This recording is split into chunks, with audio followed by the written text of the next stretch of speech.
Alaikum warahmatullahi wabarakatuh. Alhamdulillah.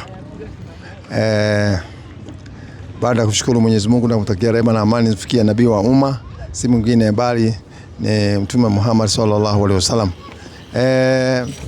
Siku nyingine pia tumekuja katika uwanjani pia kuweza kuongea na wananchi na kuweza kuulizana maneno ya Mwenyezi Mungu mawili matatu, na pia sana sana tunapenda tuulizwe maswali, watu wajue Uislamu ni nini, kwa sababu watu wengi wanatuulizaga maswali wakati tunakutana kwa njia, lakini ni vizuri tunakujaga hapa, watu wanakuja kutuuliza maswali waweze kujua hii Uislamu ni dini ya aina gani, ilitoka wapi. Na leo niko na dadangu hapa mmoja, beautiful lady, sijui anaitwa nani. Mimi kwa majina naitwa Vivian. Akoth.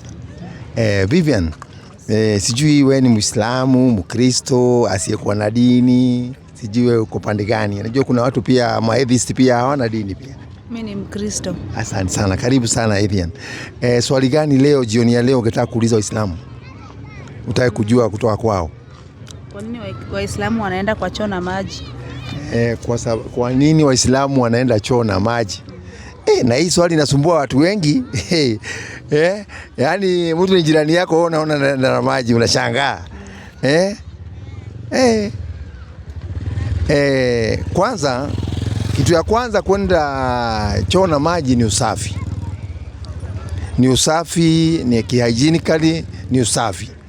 Kwa sababu maji ndio utoa uchafu yoyote. Na sisi huwa tunaenda choo na maji, lakini tukitoka chooni pia tunaosha mkono na sabuni. Tunaosha vizuri. Lakini hii sio sisi tumeanza. Hii ni kitu ambaye ilianza zamani wakati ya manabii. Ilikuwa inatendeka hivyo. Walikuwa pia wanatumia maji. Qurani yetu inasemaje? Sijui kama umeshaiona Qurani katika maisha yako. Nimewahi iona lakini isoma ama hujaisoma. Ndio hii sasa, ndio hiyo sasa. Unaona hii lugha ya Kiarabu ile ilikuja naye, kwa sababu manabii wote, hakuna nabii alikuja na akiongea lugha ya mtu mwingine, alikuwa anaongea lugha ile ya mama yake. Ndio naona hata Torati, Zaburi na Injili ilikuwa na katika lugha ya Kiebrania na Kiarameik, kwa sababu ndio zilikuwa zinatumika wakati huo kule Middle East. Na hii naye kwa sababu wakati ya Mtume Muhammad alikuwa ni Mwarabu, amekuja na hii lugha. Ndio naona Kiarabu, Kizungu, Kiarabu, lugha nyingine, yani iko tafsiri zote duniani katika kabila zote. Ndio hii sasa. Qurani inasemaje kuhusiana na mambo ya kwenda choo na maji? Qurani 5 nafikiri mstari wangapi mwalimu? wa 3 Kwa jina la Mwenyezi Mungu mwingi wa rehema na mwenye kurehemu. Inasemaje? Enyi mlioamini, mnaposimama ili mkaswali, basi osheni nyuso zenu na mikono yenu mpaka vifundoni. Na mpaka vichwa vyenu, na osheni miguu yenu mpaka vifundoni. Vile tunaambiwa yani tuoshe miguu, unaona tutumia maji, mikono, nini, uso. Na mkiwa na janaba basi ogeni. Mtu akiwa na janaba aoge. Janaba ni ile bibi na bwana wanakuwa katika vitendo vyao, kitendo ya doa. Sasa wakishamaliza shughuli zao wanaambiwa tumia maji. Na mkiwa wagonjwa au safarini au mmoja wenu ametoka chooni. Mtu akitoka chooni pia atumie nini? Maji. Nafikiri hapo umeelewa Qur'ani vile inasema. Hebu tukuje kwa wewe, unatumia kitabu gani? Bible. Hii ndio yenyu hii. Tunakujaga naye kwa sababu, kwa nini tunakujaga naye hapa? Kwa sababu watu wengine wengi ukienda kuwasomea Qur'ani wanakataa. Wanasema mimi nataka kitabu yangu. Sasa unaona tunakujaga naye hapa. Sasa Biblia inasemaje? Mtu akienda choo pia aende na maji ama asiende na maji? Alafu tukuje sasa kinyumbani tuangalie kihygienical, sawa? 23:9 kitabu cha Kumbukumbu la Taurati.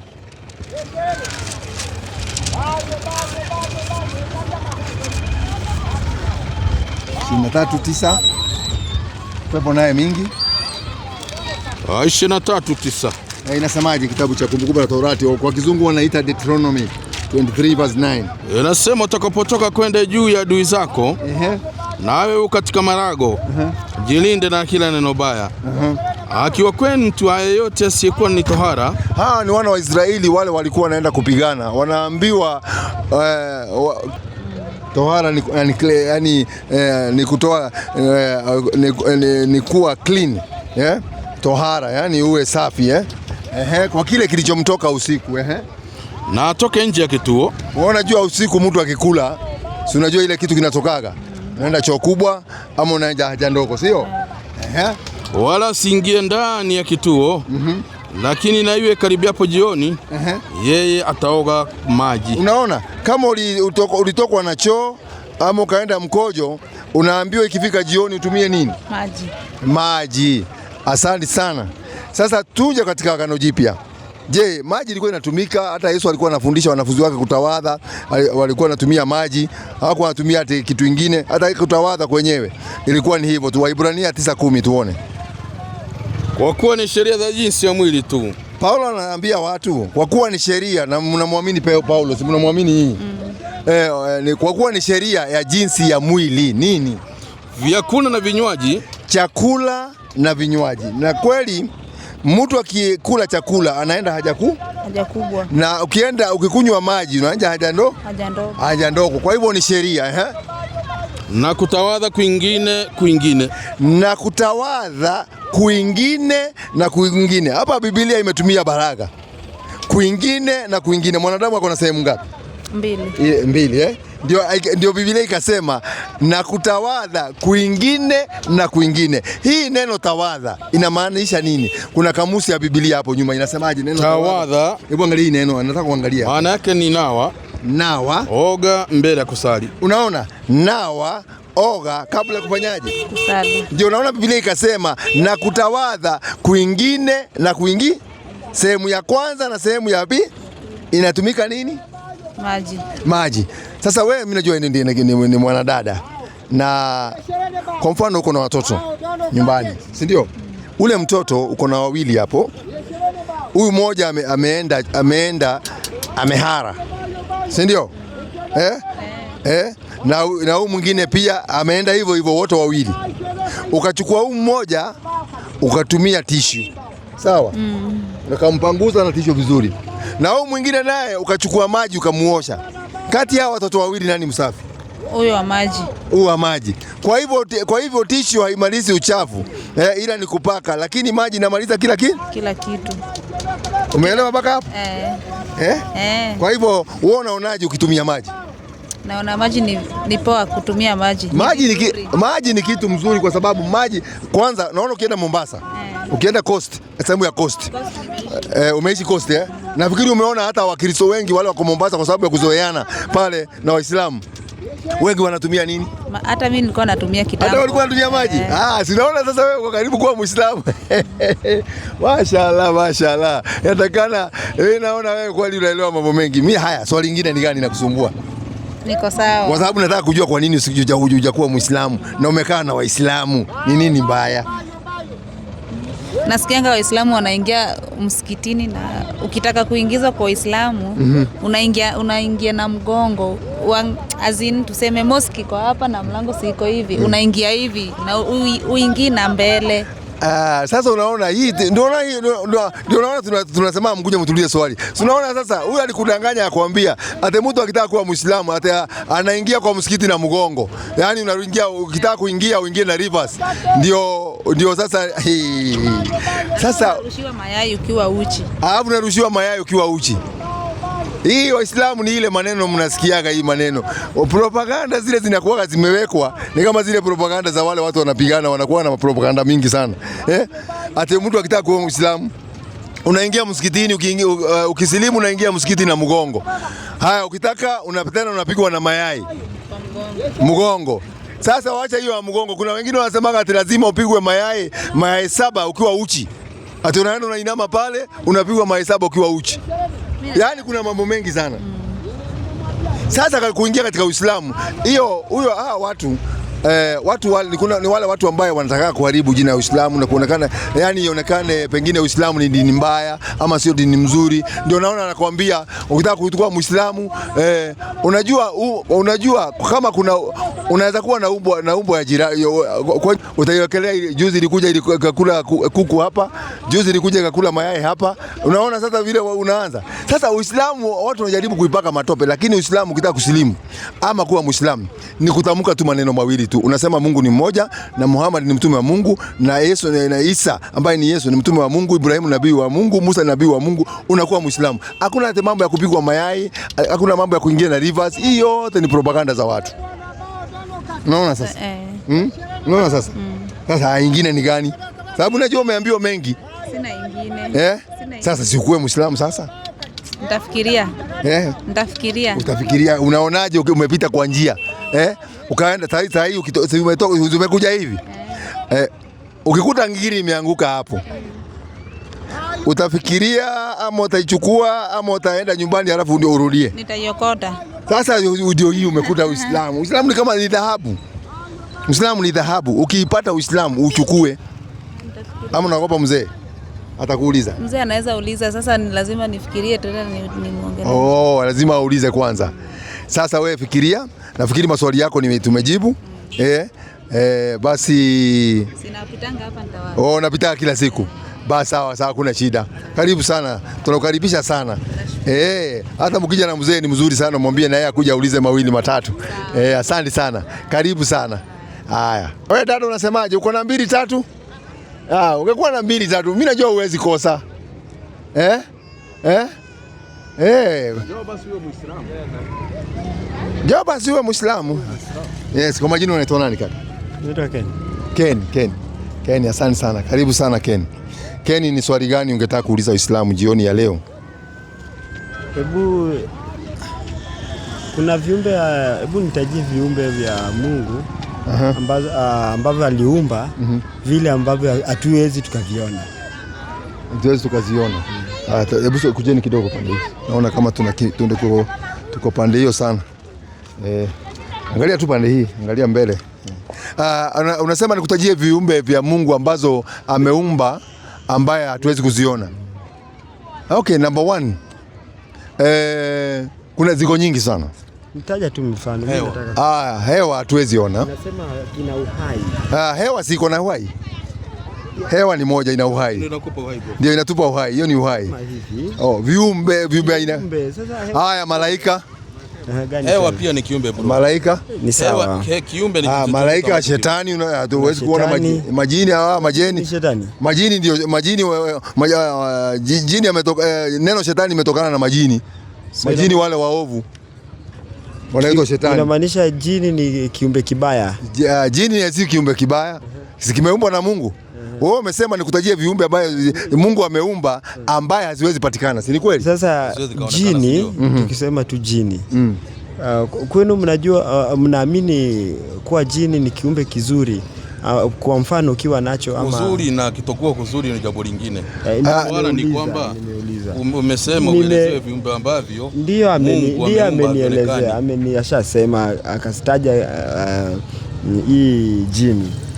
Ndio nikaendelea nikauliza, ni vyema mwanadamu awe na jini ama si vyema? Mwanadamu huruhusiwi kufuga majini kwa sababu majini wako na ulimwengu wao na sisi tuko na ulimwengu wetu. Sawa, lakini kuna majini ambao wanamwamini Mungu na kuna wengine wanakataa Mwenyezi Mungu. Huwezi kuwaona, huwezi kuwafuga. Na ni kitu ambaye hakionekani kwa macho hii yetu, hatuwezi kuona. Macho yetu iko na pazia. Mungu ameweka pazia, hatuwezi kuona ile viumbe. Ukisema eti majini ni kama kishetani tu, ni kiumbe. No, nasema jini yakiharibika, akiwa muovu ndio anaitwa shetani. Na ndio nasikia hata kuna mashetani wa kibinadamu. So usikia kama wanadamu akiambiwa huyu mtu ana ushetani mwingi sana. Kwa nini anaambiwa hivyo? Kwa sababu anafanya matendo ya kishetani ambayo ni waovu, majini waovu. Na shetani sio kiumbe, ni sifa. Na kwa mfano kuna viumbe tuseme jini, majini kwa mfano. Ni viumbe ambavyo vinaabudu pia Mungu. Sasa kwa nini wasimwabudu Mungu? 51 56 Qur'an. Tuangalie kama wameumbwa, lengo la Mungu kuwaumba ni nini na sisi pamoja. 51 56 Al-Karim. Bismillahirrahmanirrahim. Sikuumba majini na watu ila wapate kuniabudu. Mungu anasema hakuwaumba majini na watu ila tu wawe wanamwabudu. Malizia hiyo aya. Sitaki kwao riziki wala sitaki wanilishe. Angalia, Mungu anasema hao majini na watu sitaki riziki yao ama wanilishe mimi. Endelea. Lakini Mwenyezi Mungu ndiye mtoaji wa riziki mwenye nguvu madhubuti. Kwa sababu Mwenyezi Mungu ndiye anatoa riziki. Kwa hivyo jini anakula riziki ya Mungu, wanadamu wanakula riziki ya Mungu, kila kiumbe kinakula riziki ya Mungu. Mimi bado sijakubali kuwa kwa mfano majini inaweza kuwa kiumbe ambacho hana madhara kwa binadamu. Mimi najua jini ni kiumbe ambacho ni mbaya. Kibaya kivipi? Kulingana na majini wewe unajua mambo yao, unajua? Majini ni mtu mwenye amefuga majini. Ubaya wake, nasikia eti kuna vile ukiwa na wao. Unasikia kimaandiko ama ni mambo ya watu? Mimi nimeambiwa na wenye pia wamefanya hivyo. Naona mambo ya kuambiwa inakuwaga mambo ingine. So nyinyi mmesema kabisa majini ni kama kiumbe ambacho si ati ni kama kiumbe. Jini ni kiumbe kimeumbwa na Mungu ambacho ni kizuri. Kiwe kizuri, kiwe kibaya, kimeumbwa na Mungu. Kwa sababu hata mtu ameumbwa na mwanadamu, kunao wazuri na kunao wabaya.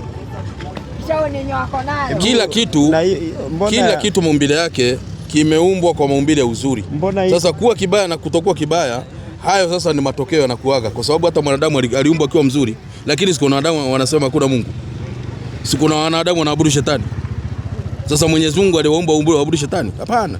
Lakini ni matokeo yao wao wenyewe. Hiyo Qur'an siji, hebu jaribu kusoma 72:1 tuone. Soma 72. Hata ukaenda huko kutoka kitambo. Sasa wewe umepita mbali. Ungekuenda huko direct. Kwa jina la Mwenyezi Mungu mwingi wa rehema na mwenye kurehemu. Yaani ukiwa hapa ukitaka kukata, unataka kwenda Donholm. Hapana, pita rudi Kayole. Pasulia tu hapo, ungepasua kitambo huko. Sema. Sema. Imefunuliwa kwangu ya kuwa kundi moja la majini lisikia Qur'ani likasema. Likasemaje? Hakika tumeisikia Qur'ani ajabu. Inaongoza katika uongofu. Kwa hivyo tumeiamini wala hatutamshirikisha yote tena na Mola wetu. Na kwa hakika utukufu wa Mola wetu umetukuka kabisa. Hakujifanyia mke wala mwana.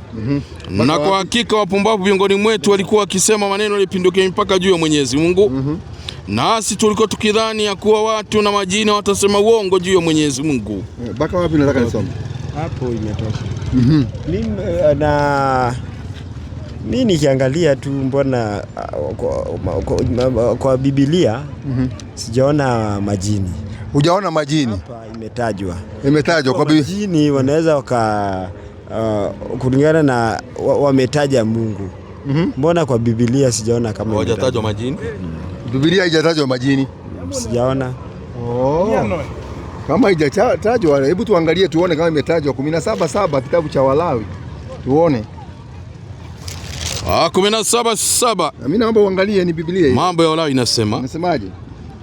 Inasema mwalimu wangu, wala hawatotoa tena sadaka zao kwa wale majini. Kumbe imetajwa haijatajwa? Endelea. Wala hawatatoa tena sadaka zao kwa wale majini ambao huwafuata ili wafanye usherati nao. Unasikia? Sasa unaona hapo ndio nilikuwa nataka tu kuje tu hapo. Si unaona ukiangalia kuna majini kulingana na Biblia imetajwa kama kiumbe kibaya. Kwa wengine nilikuwa nataka nilijua utasoma hapo. Unaona sasa? Ulijua, kumbe ulikuwa unajua wako. Unaona hapa ni watu wanatoa kafara kwa wale majini. Kwa nini? Swali langu ni mbona kwa Biblia inasemekana ukiangalia hiyo Biblia inasema majini ni kitu mbaya. Si unaona, Mbusa endelea kusoma tu hapo utasikia. Hapa imesema hivyo ya kwamba sema turudia andiko. Wala watoto tena kusadaka zao kwa wale majini. Kwa wale majini na kumbe ngoja kidogo. Kumbe hawatatoa tena. Kwa hivyo walikuwa wanatoa. Binadamu. Ni binadamu hawa. Hawa binadamu wanazungumziwa ni watu gani? Si hao ni Waisraeli. Musa anaongea na watu gani? Waisraeli. Kwa hivyo Waisraeli walikuwa sadaka kwa watu gani? Kwa majini. Kwa majini. Ambao ni kiumbe kibaya. Haijasema ni kibaya hapa. Neno kibaya wewe ndio unaongeza. Endelea kusoma. Ngoja kidogo. Hapa wewe ndio unaongeza. Usiweke neno ambaye haiko. Haijatajwa. Endelea ni wapi? Wewe usiongeze maandiko yako bwana. Soma. Wala watatoa tena sadaka zao kwa wale majini ambao huwafuata ili wafanye usherati nao. Sheria hii itakuwa sheria ya milele kwa kizazi baada ya kizazi. Ubaya uko wapi Sheikh? Neno ubaya iko wapi? Ninamaanisha usherati unaletwa na hapana. Wewe unaongeza neno vile limeandikwa. Wanaambiwa wala hawatatoa tena sadaka zao kwa wale majini ambao watafuta wafanye usherati nao. Lakini neno ubaya hakuna hapo. Kwani usherati ni uzinifu. Kumbe wale wana wa Israeli, tunaona wana wa Israeli walikuwa wanafuata wale majini wafanye nini? Walikuwa wanafanyaga nao nini? Wanafuata nini? Mapenzi. Sasa watu wakifanya mshati wanatoa nini? Wanatoa kuna kitu wanatoa ndio. Kumbe walikuwa wanatoa kafara kwa watu gani? Na kwa huko kwa Qur'ani inasema eti hao majini ndio walikuwa wanaabudu huyu Mungu. Majini wakiwa wazuri wanaabudu Mungu. Kwani kuna ubaya gani? Majini wakiabudu Mungu na viumbe vyake. Kama walisha ni viumbe ambavyo vinajaribu. Si ni Mungu lakini walitolewa. Sasa kama vyote ni viumbe vya Mwenyezi Mungu. Walitolewa wapi? Kwa andiko gani walitolewa? Naomba unisaidie. Unisaidie pia. Hapana. Unajua ukisema tu kwa mdomo haitasaidia. Wewe toa andiko inasema hivi, hawa walitolewa. Hata saa hizi ndio umesema hata shetani aliumbwa na Mungu. Na uwe ukasema wakakosana na wakatolewa. Ukasema hata majini kuna wale wazuri na wabaya. Umenielewa vizuri? Na hata mimi nimesema Qur'ani ndio inasema hivyo. Kuna wale wabaya na wazuri. Biblia inasemaje? Kuna majini wabaya na wazuri. Kulingana na tabia ya usherati, hiyo ni wale ambao wanafanya, wale ambao hawajui. Wakifanya usherati wanakuwa majini. Wale ambao hawajui Mungu. Kwa hivyo mwanadamu akifanya usherati kwa sababu hajui Mungu anakuwa jini. Swali lingine hapo nimejua chenye kiko. Swali wacha niende. Unajua? Nishajua. Unajua nini? Nishajua majini 13:21 Isaya kwanza tumalize. Wewe mambo ya majini imejaa kwa Biblia bwana, my friend. Na Primato uko naye? 21 Isaya 23 huko. 13:21 Isaya 13:21. Inasema mwalimu wangu 13:21. Lakini huko watalala hayawani wakali. Lakini huko watalala hayawani wakali wa nyikani. Na nyumba zao zitajaa bundi na nini? Mbuni watakaa humo. Na majini watacheza huko. Kumbe majini pia walikuwa wanacheza katika nyumba za kina nani? Hebu endelea tu. Hayo kama itabadilika. Inasema mwalimu wangu. Inasema lakini huko watalala hayawani wakali wa nyikani. Na nyumba zao zitajaa bundi. Mbuni watakaa humo. Na majini watacheza huko. Na mbwa mwitu watalia ndani ya ngome zake. Na mbweha ndani ya majumba ya nasa. Shamaliza.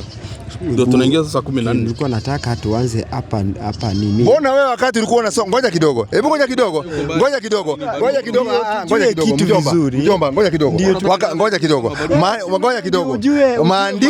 kidogo. Maandiko hujatoa andiko hata moja.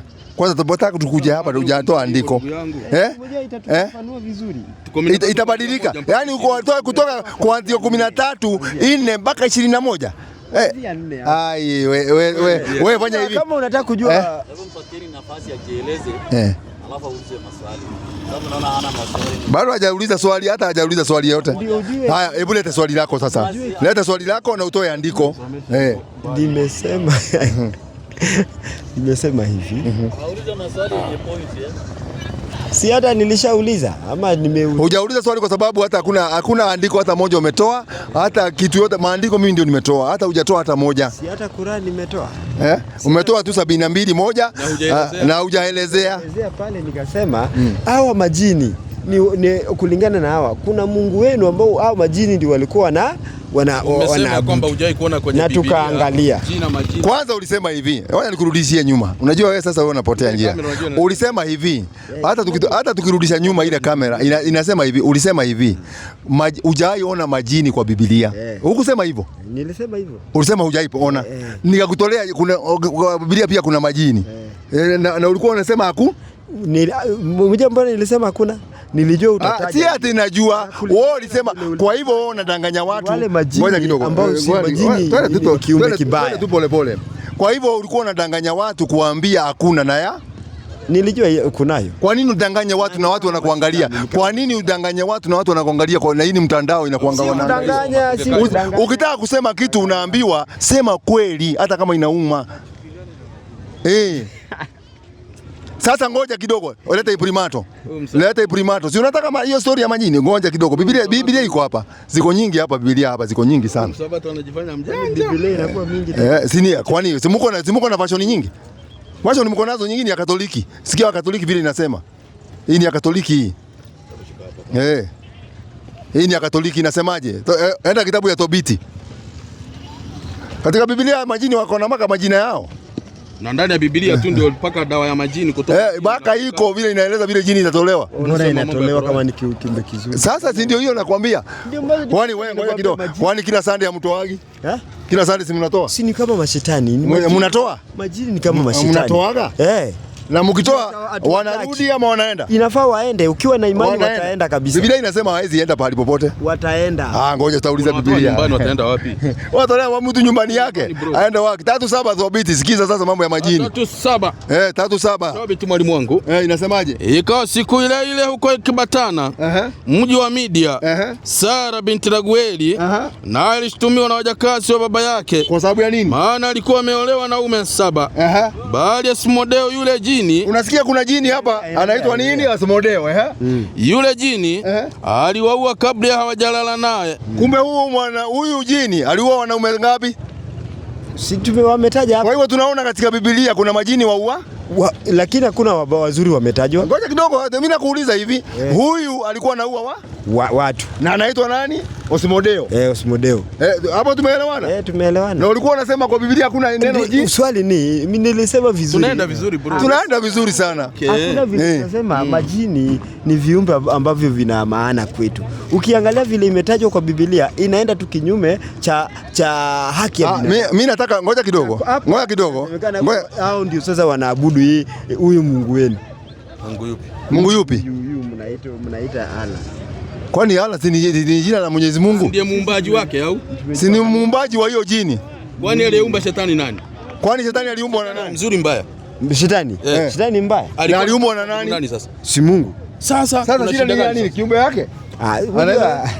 Sasa kuna shida gani kaka? Unakwama wapi? Unajua hii mshika kwanza, shika. Leta nishike. Sasa swali wacha tuende kwa swali. Leta swali lingine. Tumetokana kwa mapepo huko, tuende kwingine. Acha kwa mambo ya maana. Mapepo yatusaidie na ni kweli huyu Yesu alibatizwa kulingana na nyinyi. Sasa wewe ndio unafaa kutuambia kwa sababu kulingana na nyinyi. Ule ni ndugu yetu. Sasa ule ndugu yetu atabatizwa vipi? Na ndugu yetu ni Muislamu mwenzetu. Abatizwa namna gani? Na Muislamu abatizwe? Mbona kwa Biblia tunajua Yesu alibatizwa na nyinyi? Sawa. Maandiko toa tuendelee. Tusitoe tuendelee. Toa maandiko tuendelee. Nisijakataa. Endelee.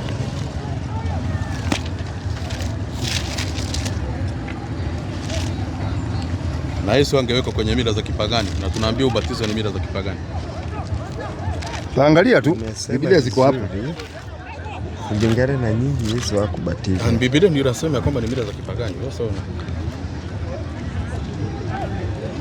Yesu angeingizwa kwenye mila za kipagani.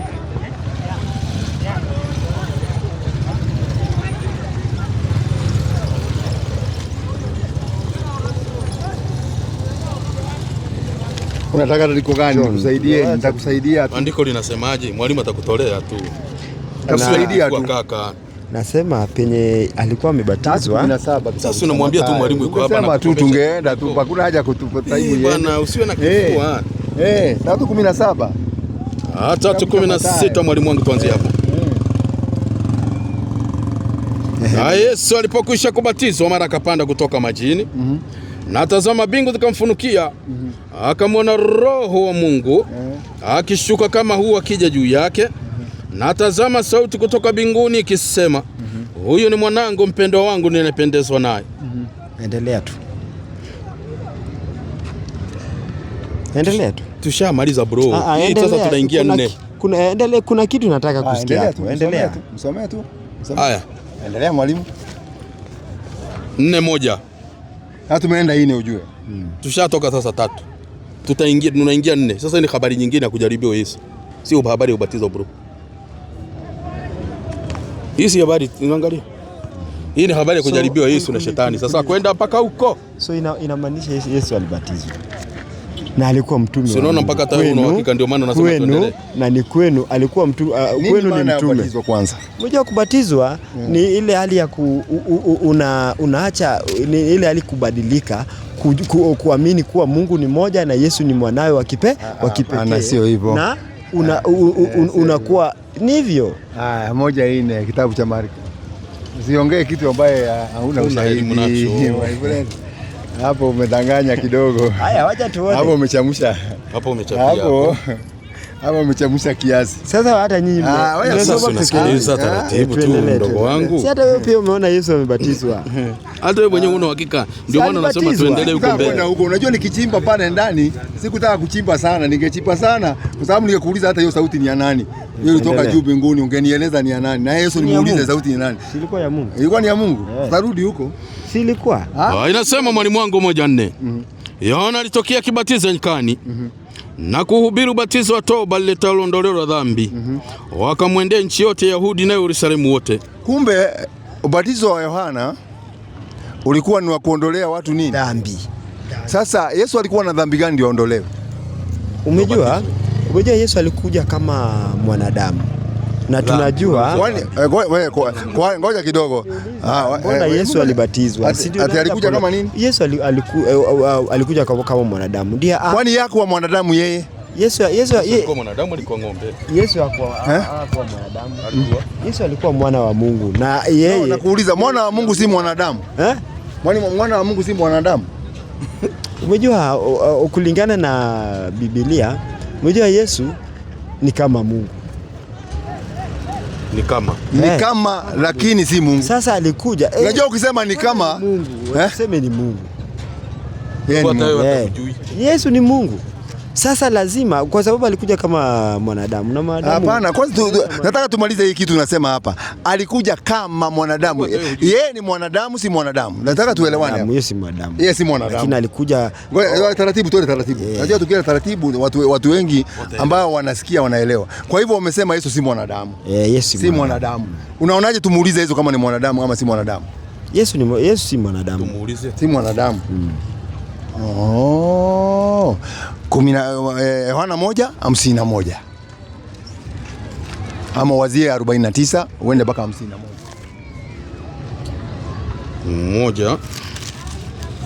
1:49 mwalimu wangu. Si ndio? 49 ama uende 51. Inasema. Acha tuandie 49 ndio ajue kitu gani ambacho kinauliziwa hapa. Naam. Na Danieli akamjibu, naam, Rabbi, wewe mwana wa Mungu, endelea, ndiyo mfalme wa Israeli. Endelea. Yesu akajibu akamwambia, aje? Kwa sababu nilikwambia nikuona chini ya mtini wa amini. Utaona mambo makubwa kuliko haya. Ndio. Akamwambia, amin, amin nawaambia, ndio, mtaziona mbingu zimefunguka. Nini? Na malaika wa Mungu akikwea na kushuka juu ya mwana wa Adamu. Yesu amejibu namna gani?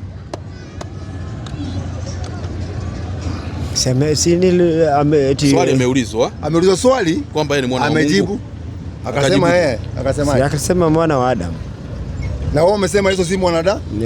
Yesu kulingana wewe kwa matamshi yako, kwa kinywa chako umesema Yesu si mwanadamu? Yesu hakuwa mwanadamu. Na Yesu mwenyewe kwa na mujibu wa Yesu wakati Petro akamuuliza wewe ni nani? Mjomba.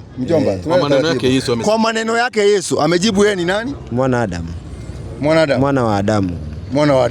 Kwa hivyo ni mwanadamu. Timotheo wa kwanza 2:5. Ngoja kidogo, Timotheo wa kwanza 2:5. 2:5 mwalimu wangu. Timotheo wa kwanza 2:5. Timotheo wa kwanza mwalimu wangu inasema. Inasemaje? Kwa sababu Mungu ni mmoja. Huyu ni Paulo.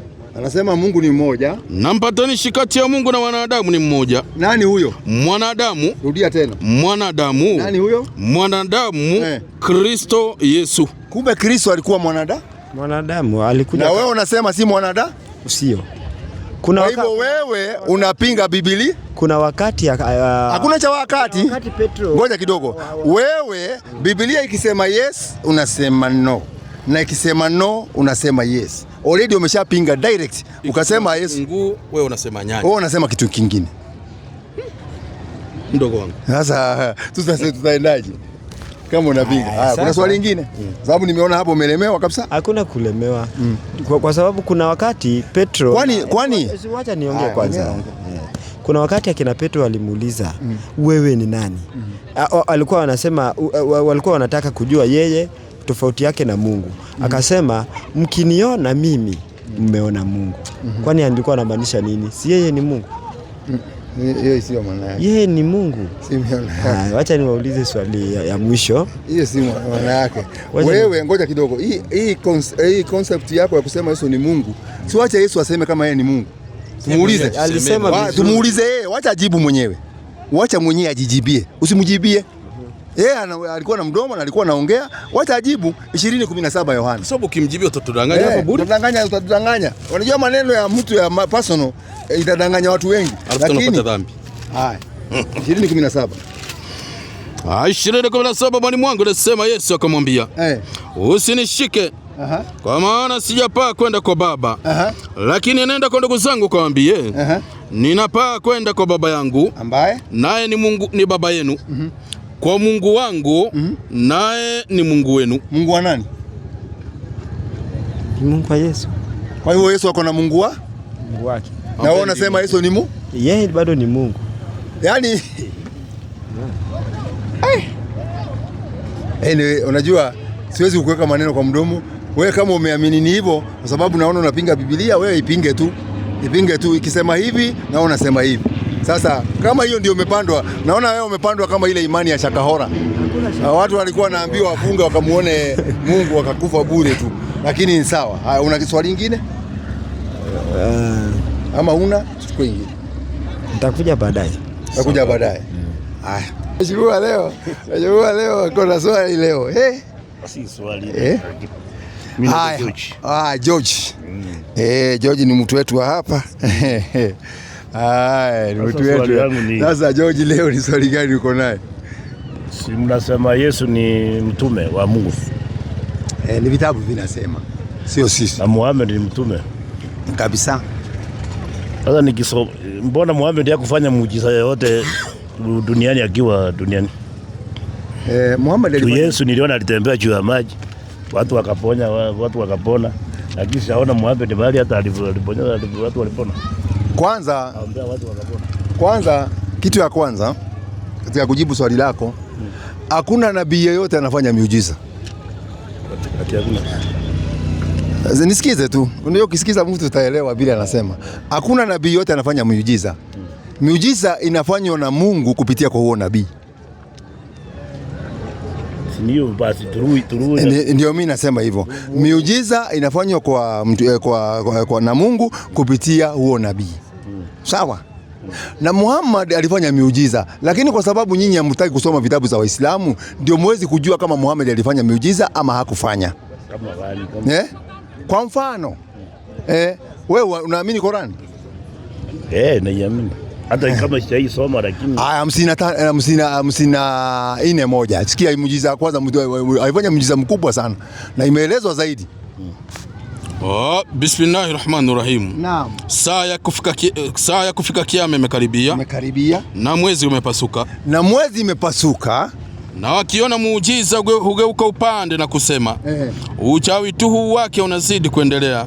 Wafuasi wale watu wa mtume wakati alikuwa walimwambia, kama wewe ni mtume wa Mungu, tunataka saa hii ni mchana, kuwe giza, jua izame, mwezi utoke, na upasue mwezi mara mbili, yani kipande moja iende pande na ipande pande hii. Na ilifanyika hivyo wakati ya mtume. Sasa walipoona miujiza imefanyika, walianza kusema hii ni uchawi. Hii si kweli, hii ni uchawi. Na manabii wote hata wakati Musa alikuwa anasema ni anaangusha nyoka, wanasema ni uchawi. Hawezi amini. Kwa hiyo mtume alifanya miujiza. Mtume kuna wakati maji imekosekana, watu wanasali, akaweka vidole hivi zinatoka maji, watu wanatawadha. Lakini kwa sababu msomi vitabu za Kiislamu, hamwezi jua. Mtume alifanya miujiza zaidi ya 1000. Haya, mtume ametoka hapa safari hapa duniani, ameenda mpaka bingu ya 7. Muhammad. Huyo unasema. Kwani swala ilitoka wapi? Swala ilitoka binguni. Akaenda akampata Musa, akampata Ibrahimu, akampata Yesu, akampata Yohana, Yahya, Yohana Mbatizaji, akampata Haruni, akampata Yusufu ule. Akawapata wote wako huko juu. Sio ninakueleza. Sasa wewe utaona ni maajabu. Wewe utaona ni maajabu kwa sababu kama mngekuwa mnasoma vitabu za Kiislamu, mngekuwa mnazipata, mnajua. Lakini mimi tangu nisaliwe sijaisikia hiyo miujiza. Uweze kusikia kwa sababu hujasoma. Mpaka usome. Hamsomi vitabu vya. Kama mngekuwa mnasoma vitabu vya Kiislamu, unajua sisi uzuri yetu, naona uzuri yetu sisi Waislamu. Sisi Waislamu kama hii Biblia tuliletewa na jamaa. Wanazungukaga wakipea okay, tuachane na hiyo. Haya. Hiyo nimetoka hapo. Si hao watu wawili wote ni watume wa Mungu. Ndio. Sasa nikifuata Yesu kama ni wa Mungu na huyu ni wa Mungu. Sasa makosa iko wapi? Makosa iko. Wote si watu wa Mungu, sawa, wote ni wa Mungu, wote ni manabii wa Mungu. Lakini makosa iko. Mtu mmoja, yani wanatumikia mtu mmoja, si ndio? Sasa nikifuata Yesu makosa yangu iko wapi? Makosa iko. Makosa ni hii. Makosa ni hii. Kwa mfano saa hii hakutumwa kwa mmoja. Tuko hapa Kenya, sio? Unaonaje tumfuate Rais Museveni? For example, unaonaje sisi tuko Kenya, rais wa Uganda si ndio? Na sisi tuko na wetu, sawa? Kila rais na wakati yake. Kwa mfano hapa Kenya tulikuwa na rais. Ngoja kidogo. Mungu hakuangi na kwa samani na leo. Mungu anakuanga no, manabii kila nabii anakuja na wakati yake. Hata kama atakuja wakati, lakini Mungu ni yule amesimama. Sasa Mungu atuongei Mungu, tunaongea manabii. Hata nabii akikuja saa hii si bado anahubiri Mungu na wakati wake, kwa sababu kila nabii na wakati wake. Yesu alikuwa na wakati wake, Daudi alikuwa na wakati wake, Ibrahimu alikuwa. Nataka tuende kwa vitabu. Hatujaelewana kwa sababu wacha vitabu viseme, kwa sababu kila nabii ako na wakati yake. Yesu alikuwa anahubiri nini? Yesu mahubiri yake. Wacha nimuulize. Ndio nikukwambia kila nabii yako na wakati ya 19:10 kitabu cha ya Luka. Na Yesu hakutumwa kwako, hakuhusu. Alitumwa kwa wana wa Israeli. Hakuhusu bana. Wana wa Israeli. 19:10 nasema mwalimu wangu. Hakuhusu. Kwa kuwa mwana wa Adamu alikuja kutafuta na kuokoa kile kilichopotea. Tunaambiwa Yesu alikuja kutafuta, yeye ndio mwana wa Adamu. Alikuja kutafuta na kuokoa kilichopotea. Hili kilichopotea ni gani? Natoa maandiko matatu uniambie sasa. Inasema mwalimu wangu. Akajibu akasema, sikutumwa ila kwa kondoo waliopotea wa nyumba ya Israeli. Yesu anasema safari yake ya kuja duniani hakutumwa ila kwa kondoo waliopotea wa nyumba ya Israeli. Matendo ya Mitume 13:23. Inasema mwalimu wangu, katika uzao wake mtu huyo. Nataka uangalie maandiko na usikize maandiko vizuri. Katika uzao wake mtu huyo. Hii ni wakati sasa wa Paulo, wakati Paulo amekuja. Mungu amewaletea Israeli mwokozi. Mungu amewaletea Waisraeli mwokozi. Yaani Yesu kama alivyoahidi. Ahadi ya Mungu ndio hiyo. Mungu aliweka ahadi atawaletea mwokozi na akawaletea. Waisraeli namaanisha ulimwengu wote, watu wenye duniani, si Israeli ile nchi ile peke yake. Wapi inasema Israeli ni watu wote? Kwa sababu Waisraeli walikatazwa kabisa kutengemana na watu, na mpaka wa leo hawatengemani na mtu yoyote. Mpaka wa leo. Hata wakati Waisraeli wako, Wamisri wako. Lebanoni alienda na ilikuwepo. Syria alienda na ilikuwepo. Yesu hata wakati akiwa duniani hakutoka hiyo area ya Israeli hapo, hata na Lebanoni ni hapo nyuma hakwenda, Jordan ni hapo hakwenda, Syria ni hapo haukanyanga, alikaa tu hapo. Sina Muhammad alitoka kwa Arabuni na nyinyi wa Kenya mlichukaje njia ya ndio hii sasa. Hii ilikuwa hivi. Swali mzuri hiyo. Swali iko mzuri. Swali iko mzuri. Swali iko 25 41. Kwa jina la Mwenyezi Mungu mwingi wa rehema na mwenye kurehemu. Inasemaje? Na kama tungetaka ndio tungewapelekea katika kila mji mwenyeji wao. Lakini tumemleta Nabii Muhammad sallallahu alaihi wasallam wapi? Kwa watu wote. Muhammad ametumwa kwa watu wote duniani. Hata Yesu watu wote. Fungua John 14:6. Sasa wewe ukitaka kuja, wewe ulikuwa hapa, wewe utarudi. Huyu wakati ngoja kidogo. Anasema mngojee. Huyu anasema unamkosea heshima kwa sababu mwache amalize. Kwa sababu wakati alikuwa pale amenyamaza kimya na kuingilia maneno yako. Kwa hivyo mpe heshima yake. Huyu ni mwanaume wanadharau wale wengine. Huyu amejilete mwenyewe. Usilazimishe. Swali lingine. Swali lingine. Mbona nikisilimu unanipea jina lingine kwa yangu ya kawaida? Jina kupewa ukisilimu si lazima upewe jina lingine. Kama utataka kukaa na jina yako utakaa naye. It's not a must. Lakini Muslim unafanyanga hivyo. Hiyo ni majina ya kujuana. Ukisema Hassan unajua ni mwenzetu huo. Ni majina ya kujuana, ya kutambuana tu, si ati ni lazima. Jina unaweza kaa na jina yako ile ulizaliwa nao, ja ukoo kaa na jina yako. Hiyo usidanganywe na mtu. Kuna nyingine? Uko karibu kuingia kwa Uislamu. Haya rafiki yetu. Sasa. Uko ndani kwa Yesu. Sioni makosa kwa Yesu. Haya sasa. Ile siku nitaona makosa kwa Yesu utasiri. Okay, sasa yangu. Sisi tunasalimiana. Unaona vile watu wanakuja, tunasalimiana, tunajuana. Mimi naitwa Hassan. Mimi naitwa Amos. Asante sana. Swali gani ungetaka kuwauliza Waislamu? Swali ni unajua sisi kama Waafrika na hizo nchi zingine zenye kwa dunia nyingine. Sisi kama Afrika tulikuwa tunaamini mambo na Uislamu, mambo na Ukristo. Tulikuwa na mambo zetu. Unaona?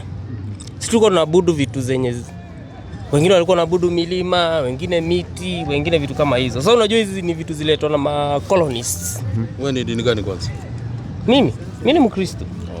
Okay. Lakini ilikuja na siko naitambua hiyo. Mimi na wakuu wetu wako naitambua. Endelea tu swali lako, tunataka kujua swali lako. Swali ni unajua kila mtu anakuwa na belief yake. Naam. Mbona uko na uhakika sana na hii kitabu yet hujui mwenye alichokiandika? Na kiliandikwa aje? Unaona believe nini? Mimi na believe na wale wazee wenye walizanga wazazi wa wazazi wetu. Asante sana. Wenye walikuwa na abudu. Na umesema wewe dini gani? Mkristo. Kwa hivyo hata hii kitabu uamini? Tunanganya kabisa. Mimi for now kulingana vile nimesoma history, siamini na vitabu. Wewe ni Mkristo. Na wewe ni Mkristo. Kulingana na ile jina nilipewa. Asiamini vitabu. Ni jina ulipewa lakini wewe si Mkristo. Wewe ni ya dini za ukoo za zamani. Wale watu wa zamani hao wazee wetu natuambia walikuwa wanasemaga Mungu ni wangapi? Mungu ni ule mwenye anawa provide. Mwenye anafanya Mungu ngapi? Mungu ngapi? Pardon? Huyo Mungu alikuwa wangapi? Huyo Mungu alikuwa anaabudu hao wazee. Anaabudiwa na wazee. Ilikuwa ni Mungu ni 1, 2, 3 ama ngapi? Mungu alikuwa tofauti kulingana na zile beliefs. Wangapi? Sababu hapa tunajua kabila nyingi na tunajua vile walikuwa naabudu zamani. Kitu moja yenye najua, kila mtu alikuwa anaamini Mungu yuko. Wangapi? Mungu yuko. Ngoja kidogo. Lakini waamini jina ya mtu fulani. Ngoja kidogo. Taratibu. Kwa mfano mimi ni Mkikuyu. Wazee wetu kulingana na babu zetu walikuwa wananiambia walikuwa naabudu wakielekea Mount Kenya. Na walikuwa wanasema Mungu mwenye kuumba hii mlima ndio Mungu wetu, na alikuwa Mungu mmoja, alikuwa anaitwa Ngai wa Kirinyaga. Ngai wa Kirinyaga. Alikuwa wangapi? Alikuwa moja ama wawili? Ni moja. Na ulikuwa unasema na wewe kwenyu ni wapi? Kwenu. Usidanganye watu. Usione hayo, sema tu. Na wewe umetoka pande gani? Hiyo. Pande hiyo. Yeah. Kwa hivyo Wakikuyu walikuwa wanajua Mungu ni ngapi? Moja. Huo Mungu wa Kirinyaga alikuwa na mtoto? Usione haya, mwambie. Hapana. Alikuwa anazaa? Wala si tulikuwa tuna believe tu yes God yuko but. Tunaona sasa. Huyo Mungu wa Kirinyaga unakubali alikuwa moja okay, na alikuwa hana mwana na alikuwa hazai. Ngoja kidogo. Na mimi Muislamu naamini yule Mungu naabudu hazai, hakuzaliwa na hakuumbwa na hana mtoto. Unajua jina yake aje? Kwa sababu kitabu kimeniambia. Kitabu iliandikwa na nani? Wewe umesema uamini vitabu. Usizungumzie vitabu. Wewe umesema vitabu uamini. Kwa hivyo wewe kaa mbali sana na vitabu. Wewe wenye vitabu wako hapa. Okay. Wakristo wako hapa, Waislamu wako hapa. Wewe si mtu wa kitabu.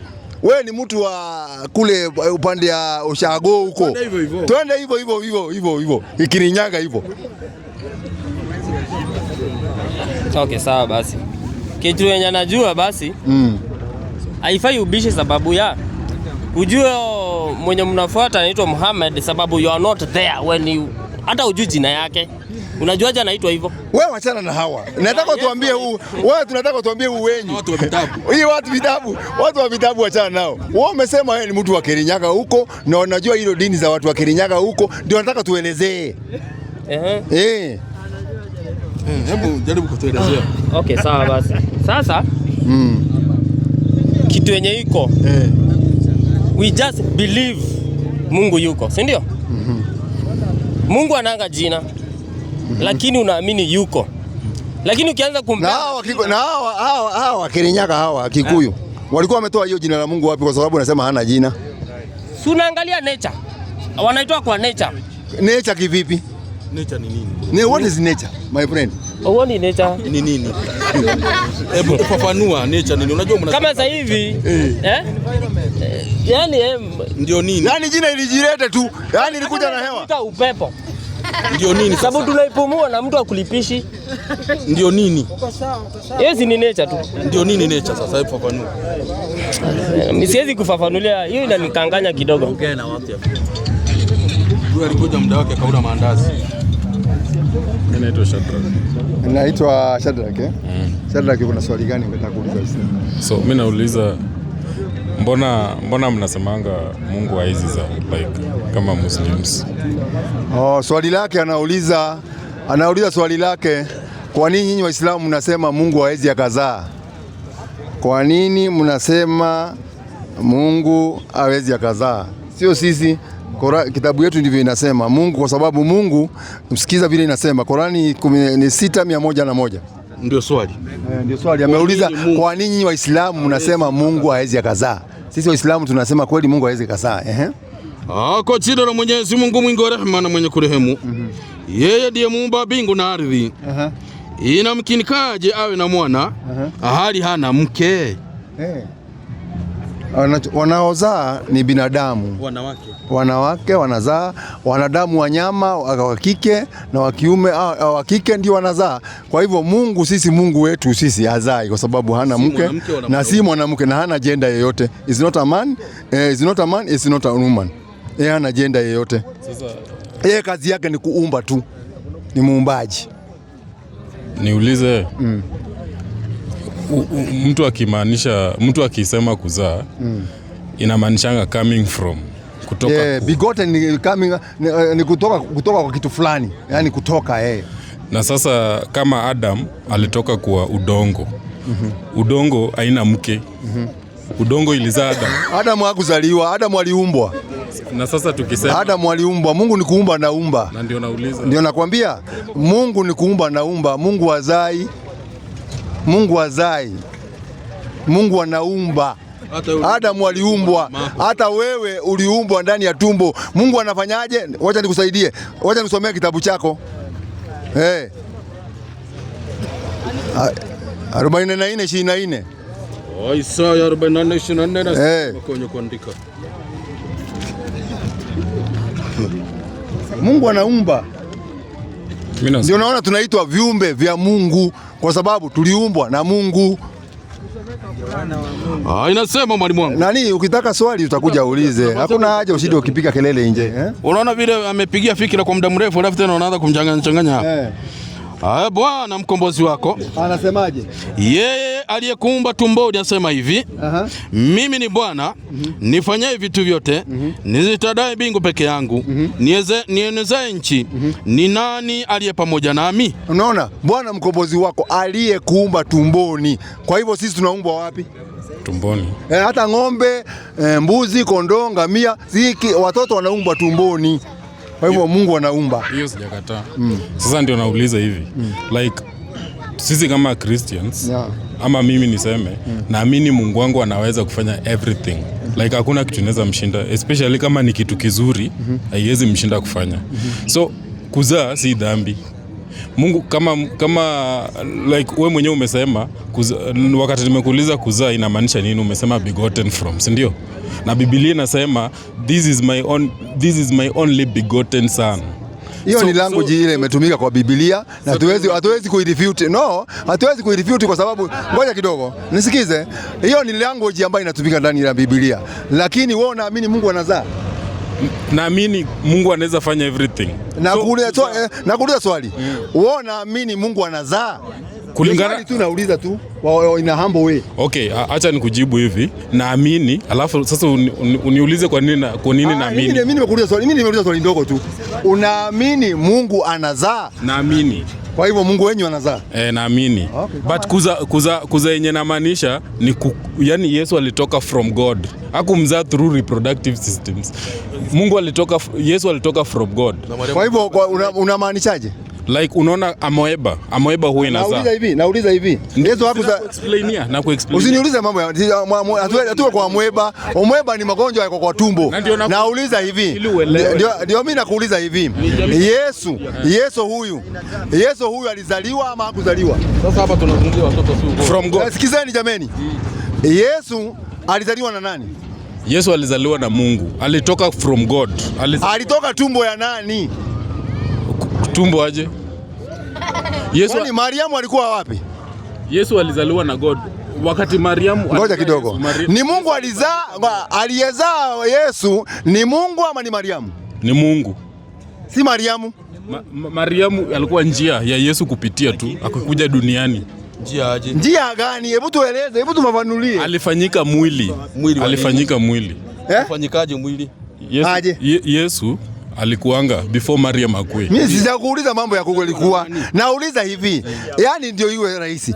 Yesu alizaliwa na nani? Alizaliwa na Mungu ama alizaliwa na Mariamu? Jameni. Alizaliwa na Mungu.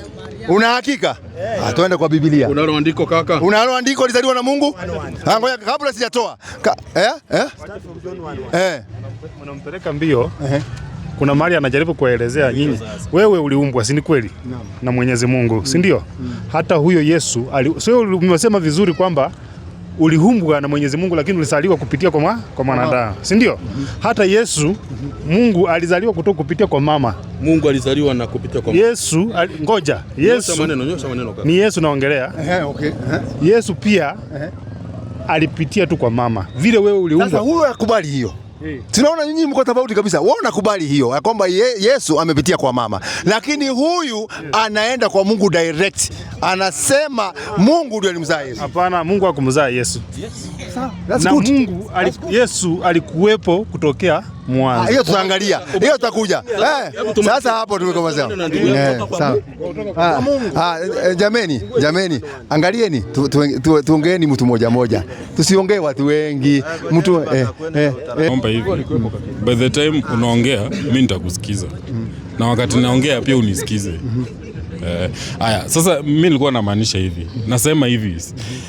Yesu tushaelewana kwanza, ama sijui kama umeagree na mimi, lakini mimi nasema hivi, kuzaa I necessarily mean ati kutoka like from reproductive organs. Kuzaa inamaanisha kutoka kwa like kama I'm the source of something, ama niseme tunaweza sema hii mlima imezaa hii maji. inatoa hii maji.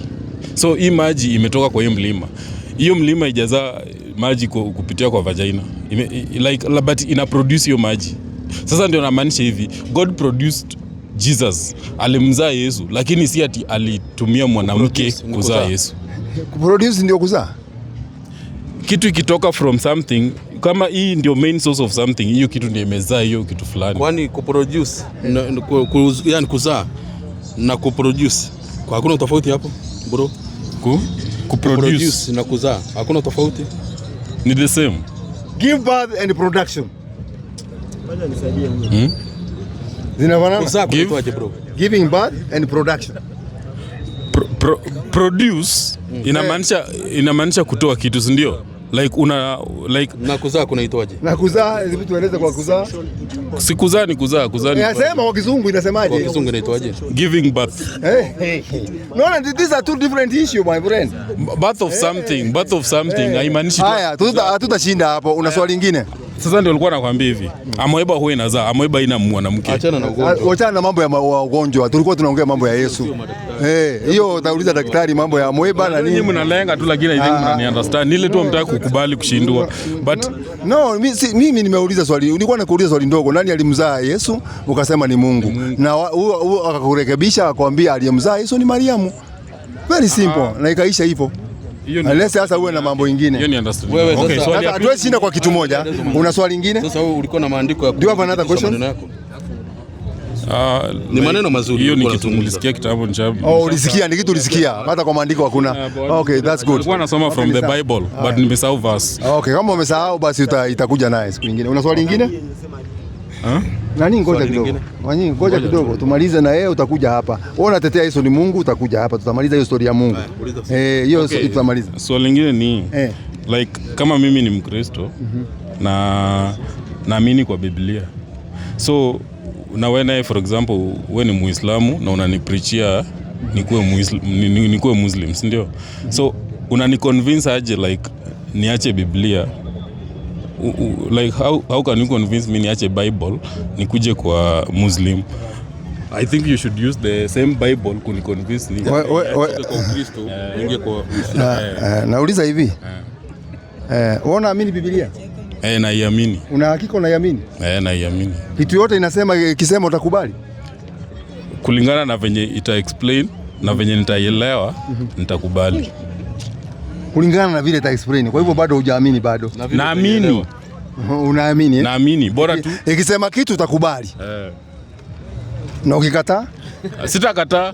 Una hakika? Lakini wewe pia utanielewa. Sawa, hata mimi sawa, tutaelewana. Tutaelewana. Kwa hivyo hutakataa. 4:10 Mathayo.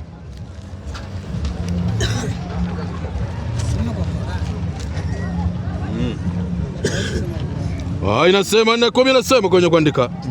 Ndipo Yesu alipomwambia, nenda zake Shetani, kwa maana imeandikwa, msujudie Bwana Mungu wako, umwabudu yeye peke yake.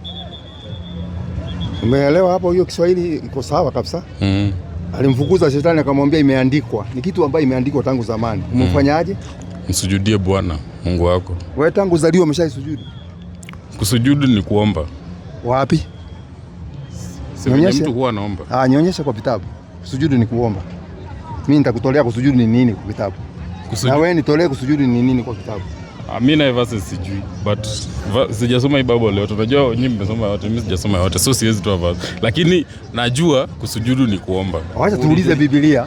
Kusujudu ni kufanya nini? Nyakati wa pili 7:3.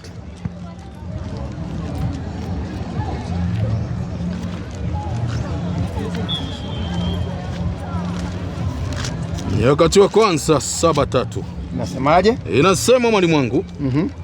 Wakatasema wana wa Israeli wote waliposhuka ule moto. Hawa ni Waisraeli wote wako pamoja. Wako wote na manabii wao, Utukufu wa Bwana ulipokuwa juu ya nyumba. Wakafanyaje? Wakasujudu kifulifuli hata nchi sakafuni. Wakasujudu kifulifuli hata nchi sakafuni. Nchi ni wapi? Chini. Sakafuni ni wapi? Chini. Kwa hivyo wana wa Israeli walikuwa naweka uso wapi? Chini. Wewe ngoja kidogo. Wewe si bora kuliko wana wa Israeli. Hao walikuwa na Mungu na Mungu direct. na waliletewa manabii wengi sana. Biblia inasema wakasujudu mpaka inchi sakafuni. Kwa hivyo wana wa Israeli walikuwa wakisujudu wanaweka uso wao wapi? Chini. Wewe tangu uzaliwa umeshaiweka uso chini? Hiyo si tu the only way ya kuomba Mungu. Nionyeshe basi wewe, nionyeshe. Mimi wachana hiyo yangu. Nionyeshe kusujudu ni kufanya nini kupitia vitabu. Hiyo tu. Hapa hivi sijui. Unaona? Kuna verse fulani. Unajua verse. Mimi angalia, unajua hapa ngoja mimi si yangu back. Unajua kushida yako ni moja, hutoi verse yeyote. Unataka kuongea verbally. Unataka kuambia unisaidie hiyo verse. Unisaidie verse. Na ukwe tu mkweli. Mimi utasaidiwa, si wenzako wako hapa atakusaidia. Unajua Quran ndio. Kwa Quran kuna place imeandikanga like nilikuwa na app ya Quran, so kuna place nilikuwa nasoma but nilipoteza smartphone. Kwa Quran kuna place imeandika miti inasujudu, jua inasujudu na yani vitu zote zenye Mungu aliumba inasujudu. Sasa mimi nitaka mniambie kwanza hatuwezi kwenda huko na kwanza wewe hujatuambia kusujudu ni kufanya nini? Nimekuambia ni kuomba. Wewe unasema ni kuomba kwa andiko gani? Kusujudu ni kuomba Mungu. Ndio kituoneshe kwa maandiko. Mimi nimetoa andiko, si utoe andiko ndio tukuelewane. Usidanganye watu, wewe ambia watu ukweli. Hii ni kamera inaona. Sikatai. Kama una andiko sema hakuna andiko tuendelee. Usione haya kaka. Usione haya kwa sababu hatuwezi kuongea na mtu ambaye hatoi andiko, anaongea tu kwa maneno ya mdomo tu. Mimi natoa andiko, wewe utoi. Unaambia watu tu ni kusema hivi ni kusema hivi. No, we cannot go like that my friend. Unazo ni stories zingine. Wewe fanya hivi, nenda fanye research yako. Ngoja. Usinifukuze ngoja. No, sikufukuzi. Kwa sababu mimi nashindwa na kuongea na mtu ambaye hatoi maandiko yoyote. Anaongea tu maneno tu kuongea maneno ya mdomo. Umesoma last. Si vizuri kwa kusema tu kweli. Iko hapa. Ingie wengine pia. Hii verse ya last hii hapa. Namalizia hii alafu nitoke. Hii verse umesoma last. Ngoja kidogo. Verse hiyo nimesoma last ni gani? Ndio ujue hata hayuko dunia hii. Nimesoma verse gani? Usitoe mwalimu. Ile verse nimekusomea ni gani? Umesoma Nyakati ya kwanza. Ngapi? 7:1 ama 1:7 hapo hivyo. So nataka nikuelezee through hiyo. No, huwezi mimi nataka utoe vazi yako. Umeniambia kusujudu ni kuomba. Nikakwambia no, mimi nataka yako. Mimi nimetoa yangu, nataka wewe yako. Hii ni ya Biblia. Okay, yako ya Biblia iko wapi? Wewe yako. Hiyo ni yangu sawa. Yangu iko wapi? Nataka kukamua ng'ombe kutumia nyasi yenyewe. Nataka kukaranga na mafuta yako. Mimi toa yako. Yako iko wapi? Mwalimu usitoe yangu, atoe yake. Nichukue mtu kiswali ngine, nichukue swali lingine. Naona tunapoteza time, we are just wasting time. So wacha nichukue swali lingine. Hakuna haja tushinde tu hapo. Unaitwaje kaka? Mimi naitwa Paul. Paul, asante sana Paul, na mimi naitwa Hasani. Paul, unasemaje? Una swali yote ungetaka kuuliza Waislamu? Mimi kwanza nimeokoka, Yesu ni Bwana. Amen. Kwa sababu Yesu katika kitabu cha Yohana 1:18 ni mwana na pia ni Mungu. Swali lako gani? Niko hapa kwa Waislamu. Nataka mtuelezee na mtufafanulie. Mnasema ya kwamba dini ya Uislamu ni dini ya amani. Ni kweli ama si kweli? Uliza swali lako. Sasa weka swali kwa meza. Usiogope. Swali langu liko hapa. Nauliza kama ni dini ya amani, kwa sababu gani kuna vikundi vingi duniani vya kigaidi vinajihusisha na dini ya Uislamu kama Boko Haram, Al-Qaeda, kuna Al-Shabaab, Islamic sijui state in West Africa, ukienda Burkina Faso zimejaa na hakuna dini nyingine yoyote ina vikundi vya aina hii. So unataka mtueleze na mtufafanulie. Hilo ndilo swali langu. Na wale wanaua watu walikuwa wanaua watoto Gaza ni akina nani hao nao? Waislamu. Wewe nakuuliza hivi.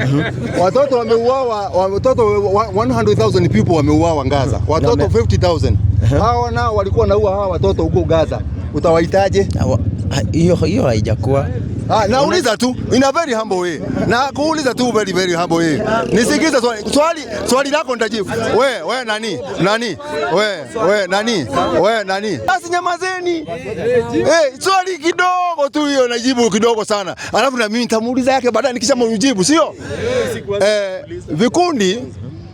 Vikundi kama mbili, ISIS, Boko Haram, ISIS na ile inaitwa Al-Qaeda. Ngoja kidogo. Hizo vikundi zilikuwa zimefomiwa. Hata kama mtu mnakumbuka vizuri, hii ni vitu ambazo ziko katika kwa luninga. Kwanza Al-Qaeda ilikuwa imefomiwa na serikali ya Marekani kwa sababu ya kupiga Soviet Union kutoa Pakistan kuwapeleka. Na Clinton alikubali. Clinton wakati alikuwa Clinton alikubali akasema sisi tuliform Al-Qaeda na tukaform hiyo nyingine, lakini lengo lake ilikuwa ni kutoa wale watu wa Russians kutoka kutoka Pakistan warudi kwao. Na hii mambo ya vikundi katika Uislamu, sikizeni vizuri. Mtu ambaye anatengeneza kikundi katika anajinambisha na Uislamu, vikundi kama hizo, kama mtu anaweka lengo lake, nyingi ni za siasa hizo vikundi, na kutaka kutawala na nguvu na kuchukua resources za watu. Kwa sababu Uislamu haujasema mtu atengeneza kikundi ambaye kinaitwa Al-Qaeda, Boko Haram, Shabab. Hakuna pahali katika Uislamu inasema. Na katika Uislamu ina sheria kali sana kuhusiana na mambo mtu kuua mtu. Inasemaje Qurani? Qurani 5:32. Sheria ya Kiislamu iko wazi. Wewe ukitengeneza kikundi, wewe tunakuhesabu kama wewe ni mtu mwingine, kama mkora mwingine. Wewe ni jambazi kama jambazi nyingine. Hakuna utaambiwa tupakwe mafuta. Wewe unatumia jina la Kiislamu. Kwa mfano, hata na mimi hapa mfano iliyo hai. Katika Ireland walikuwa na Catholic na Protestant katika nchi ya Ireland. Wamepigana miaka mingi sana. Na walikuwa wanapigana mpaka na mabomu. England sisemi mbali, ni kitu iko wazi. Ngoja kwa history ya England. Waangalia Ireland walikuwa wanapigana Catholic na Protestant, wamepigana na miaka mingi sana. Na Wakristo wale wanapigana. So hiyo mtu akiwa kuna kikundi cha Kiislamu, si ati ni kusema hiyo ndio Uislamu. Uislamu unasemaje? Sasa Uislamu tusikize Uislamu unasema. Kulikuwa na kikundi kilikuwa kinaitwa Road Resistance. Road Resistance Army kulikuwa hapa Uganda, tuko hapa nchi jirani. Ndio kusema Bukoni. Alikuwa na jinamaliza na Wakristo. Unaona? Kongo hapo wanapigana vikundi. Kongo mimi bado tangu nizaliwe. Tangu nizaliwe mimi. Mpaka saa hii Kongo vita iko. Nilikuta vita ikiendelea Kongo mpaka waleo iko inaendelea. Na wanaopigana huko si ati ni Waislamu wanapigana. Angalia Ukraine na Russia wanapigana. These are Christian nations. Wanatumia Orthodox. Tamil Tigers yuko. Tamil Tigers walipigana kule Sri Lanka. Walikuwa ni Wahindu wanapigana. So jameni, tusiangalie tu pande moja. Let that be partisan. Tusiangalie tu pande moja, tunaangalia pande nyingine. Qur'ani inasemaje? Kwa jina la Mwenyezi Mungu mwingi wa rehema na mwenye kurehemu. Inasemaje? Kwa sababu ya hayo ndio tukawaandikia wana wa Israeli. Endelea. Ya kwamba atakayemuua mtu bila yeye kuua mtu au bila kufanya fisadi katika nchi, basi ni kama amewaua watu wote. Ndio. Na mwenye kumwacha mtu hai, yani mwenye kumsaidia kuishi, ni kama amemwacha hai watu wote duniani. Unasikia? Qur'ani inasema ukiua mtu mmoja, Mwenyezi Mungu anakuandikia dhambi, umeua watu wote wa dunia. Na ukiwacha mtu mmoja hai, Mungu anakuandikia umewacha watu wote hai. Sasa ili mtu auawe katika Uislamu, dini ya Kiislamu inasemaje ili mtu auawe? Qur'ani 17:33. Huwezi kuua mtu hivi. Ukiua utaenda kuchoma mpaka kuliko shetani. Kuua ni dhambi kubwa sana. Hata hao Al-Shabaab wako Somali kuna Wakristo. Si na Waislamu wote wako huko wanapigana na nani huko? Na wanaua Waislamu huko, wanaua Waislamu kila siku. Kwa jina la Mwenyezi Mungu mwingi wa rehema na mwenye kurehemu. Wala msiue nafsi ambayo Mwenyezi Mungu amekataza kuiua. Wala msiue. Mungu anasema usiue nafsi ambayo imekatazwa kuuawa. Ila kwa nini? Isipokuwa kwa haki. Ila kwa haki. Akahukumu hakimu kuwa mtu huyo anastahili kuuawa. Na akatoa amri ya kuuawa. Na mwenye kumuua mtu kwa kudhulumiwa. Unaona sasa, unaambiwa uwezi kuua mtu mpaka mtu apelekwe kwa jaji. Jaji mahakama ndio ataamua. Kama ni nchi ya Kiislamu anapelekwa kwa kadhi. Kadhi ndio ataamua huyu mtu anafaa kuuawa ama namna gani. Katika Uislamu wanatumia hivyo. Hata mwizi Hata mwizi katika Uislamu huwezi muua kama vile watu wanasemaga, kwa vile mtu anasemaga ati choma tairi ama piga risasi. Mwizi hauwezi kuua katika Uislamu. Dini haijasema hivyo, dini ya Kiislamu. Dini inasema mwizi akiiba akatwa mkono. Na tena kukatwa mkono hakatu hivi hivi, lazima kwanza apelekwe kwa jaji, jaji ajue huyu mtu aliiba. Labda ni kwa nini? Labda alikuwa na njaa. Labda aliomba watu wakamnyima, ama alikuwa na watoto, alikuwa anatafutia watoto wake, akaona ni hivyo. Jaji anaangalia namna hiyo. Kwa hivyo kila kitu kiko na utaratibu wake. Hivyo ndivyo Qur'ani inasema. Lakini kusikia kikundi kinafanya vituko huko, hiyo ni kikundi kama vikundi zingine ambao ni vikundi mbovu katika dunia. Na mchunguze nchi zote ambazo mnasikia kwamba kuna hizo vikundi, kuna wizi wa mafuta kutoka mataifa ya magharibi. Tupo. Hata wao walikuwa wanasumbua sisi hawa hapa kutoka nchi jirani. Siku hizi mnawasikia? Hawezi. Kwa sababu wakati sasa ya pesa zilikatwa. Unaona? Sasa hawezi. Hawana nguvu hiyo ya kushinda wakisumbua watu hapa. Kwa hivyo kuua katika Uislamu ni makosa makubwa sana, na mtu yote ambaye anaua bila sababu yote, ngoje tu aende motoni tu. Ataenda kuchomwa tu. Tena wao watachomwa kuliko shetani. Unaua watu juu ya nini? Huo sio Uislamu. Uislamu haujafundisha mtu auwe watu. Sasa na mimi niko na swali kwako. Na mimi mheshimiwa niko na swali kwako. Kulikuwa na vita juzi. Sawa? Na watoto wa Palestina wameuawa, watoto 1050. Na raia wameuawa karibu laki moja. Raia waliuawa. Hawa walikuwa wanawaua hawa. Nao tuwahitaji. Sasa hilo kwangu silijui kwa sababu ulijui, lakini langu ulikuwa unataka kujua. Sawa. Kitu nilijua kulikuwa na vita kati ya Israel na Hamas. Na Hamas ni kikundi cha kigaidi kinatambulikana. Ngoja kidogo. Mbona hawa wanaua si gaidi, lakini hawa wengine ni gaidi? Unajua, mimi najua taifa la Israel na kuna Hamas ambayo inajulikana kama kikundi cha kijihadist na Umoja wa Mataifa. Jihadist ni kusema nini? Ni kigaidi kenye yani jihad. Unajua nyinyi nataka kuelezea ni watu ambao wamejiunga wanapigana kwa ajili ya mambo ya religion. Kama hujui kitu. Haya, wacha nikupe mfano ulio hai. Kulikuwa na Mau Kenya. Kulikuwa na Mau Kenya. Tulikuwa tunapigania nini? Walikuwa wanatupigania uhuru. Tulikuwa tunapigania uhuru. Tulikuwa tunaitwaje na wazungu? Ongea tu kweli na kama hujui. Hilo silijui. Unajua kujifanya hujui. Mau walikuwa wanaitwa magaidi, terrorist. Mwaka 2004 Kibaki hakuitwa terrorist. Na Uingereza wakashitakiwa. Hakuitwa terrorist. Silijui hilo. Sasa soma. Mau walikuwa wanaitwa terrorist. Kwa hivyo kwa mzungu wewe ukipigania haki yako anakuita terrorist. Haki yako. Hiyo lazima ukipigania haki yako wewe. Hilo silijui hilo. Unaitwa gaidi. Nikuulize swali lingine la mwisho. Tumalizane na wewe kwa sababu uliniuliza na mimi nikuje na nini niulize. Unajua First World War?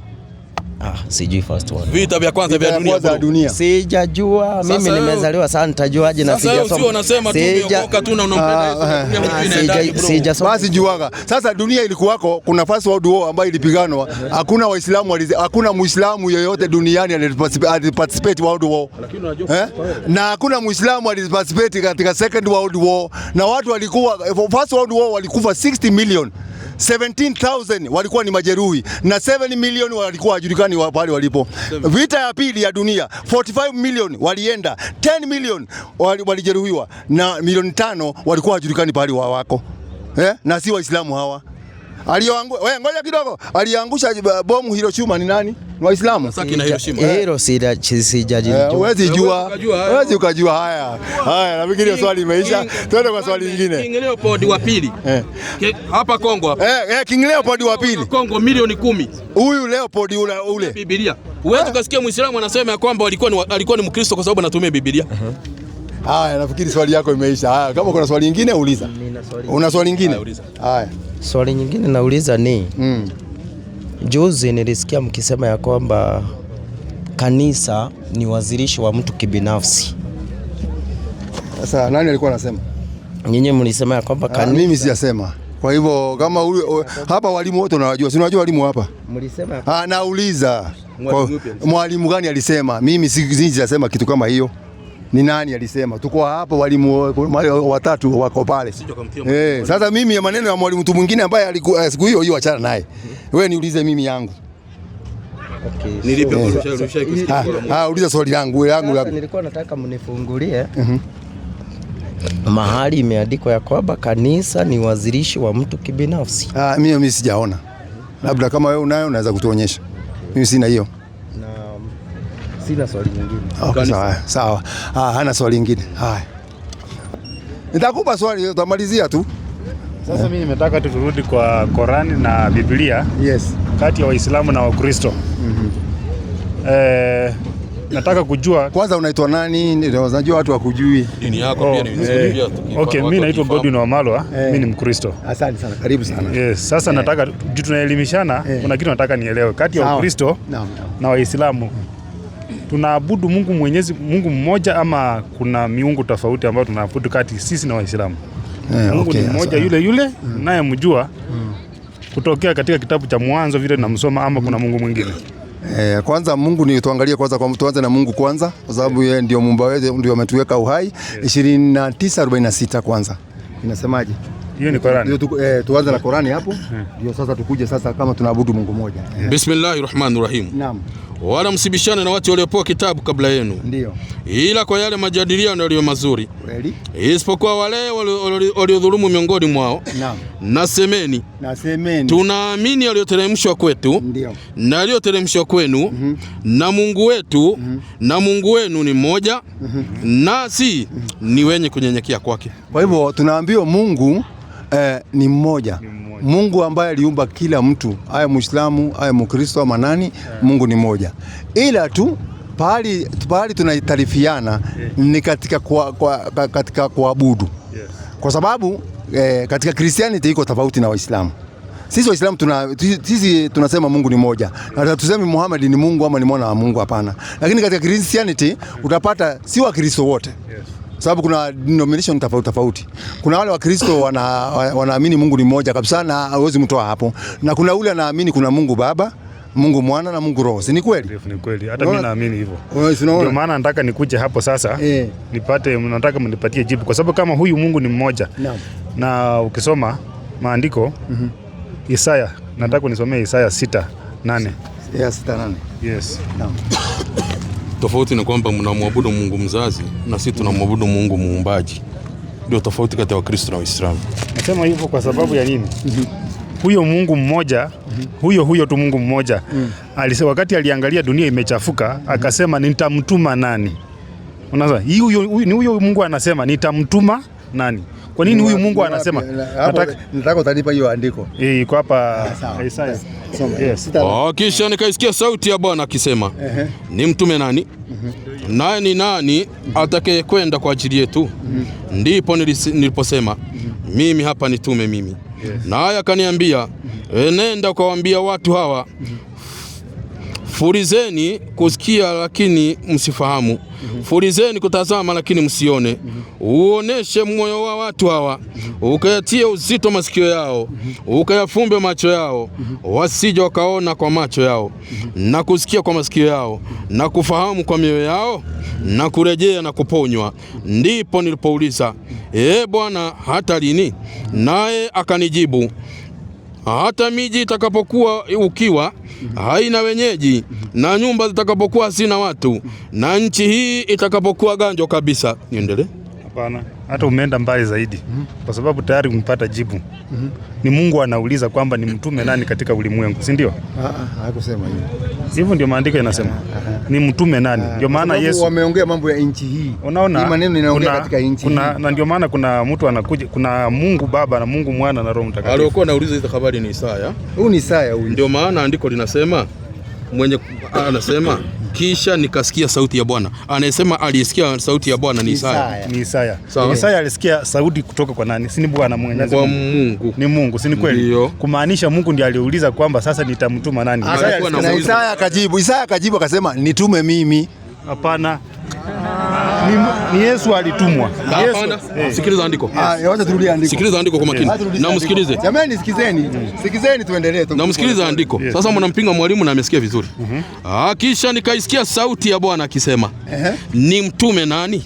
Naye ni nani atakaye kwenda kwa ajili yetu? Ndipo niliposema mimi hapa. Kwa hivyo nani wanasema nani wanasema? Hebu ngoja. Hapa Isaya anasema nini hapa? Hapa Isaya. Wewe unasoma maandiko hapa. Kuna mahali Isaya amesema mimi. Mimi Isaya. Kwani hii maandiko ni nani? Narudia tena mwalimu. Yes. Rudia andiko. Mwalimu sinirudie tena andiko hili. Sababu anasema mimi nipo hapa. Nani huyo? Kisha nikasikia sauti ya Bwana. Aliyesikia sauti ya Bwana nani? Nani alisikia? Huyu ni nani ameandika? Nani? Isaya ameandika. Kwa hivyo aliyesikia sauti ya Bwana nani?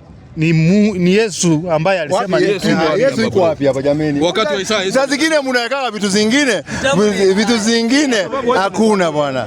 Jameni. Kitabu cha Isaya. Lakini kwa hivyo huyu aliyesikia kisha nikaisikia sauti ya Bwana. Aliyesikia sauti ya Bwana ni nabii Isaya. Kwa hivyo akaisikia sauti ya Bwana akisema, ni mtume nani? Naye ni nani atakayekwenda kwa ajili yetu? Ndipo niliposema, nani aliposema? Sauti narudi huku. Aliyosema sasa ni Isaya. Mimi hapa. Isaya akasema nitume mimi hapa. Hata kama ni old, ngoja nikwambie ndugu yangu. Yesu Kristo alikuwepo kutokea mwanzo, ambaye ni Mungu Baba, Mwana na Roho Mtakatifu. Alikuwepo. Sasa wakati Mungu anamtuma Yesu Kristo, alikuwa anaishi wapi? Si alikuwa anaishi na Mungu babake. Wapi? Yes. Andiko gani?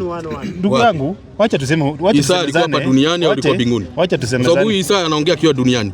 Yesu kipindisha alikuwa wapi? Wacha tusemezane ukweli, si ni kweli? Hata ukisoma hii maandiko yenyewe katika hii kitabu ya Mathayo, si ndio? Hii Mathayo inasema nini? Hadi Jeriko yuko wapi? Jeriko haijatajwa hapa. Ngoja ndugu yangu, wewe waacha kuconfuse watu.